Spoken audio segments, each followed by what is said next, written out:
अंगूर तो इसलिए मालूम ना देवे ना तो 10 रुपये नहीं दे भाव खाते साले में लेकिन मैं ले ना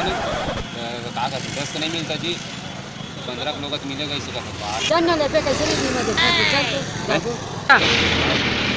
अबे मैं ले रहे मतलब बता मतलब मैं 10 का नहीं मिला कि 15 का मिलती पार्ट 2 में दिखाता हूँ मैं तुम लोग बोबा के जबरदस्त एंट्री। चला देखा बोबा की जबरदस्त एंट्री। वाह बोबा का मस्त एंट्री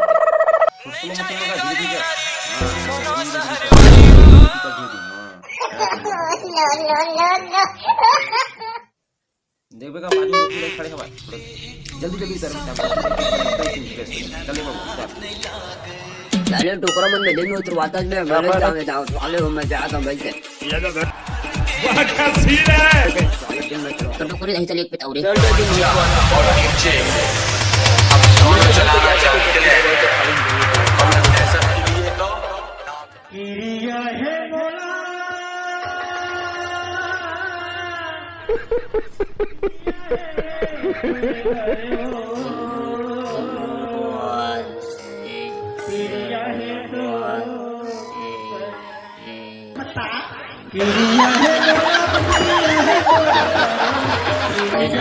उम्र पुराना सेटिंग खड़े पिता उतरना चाहिए।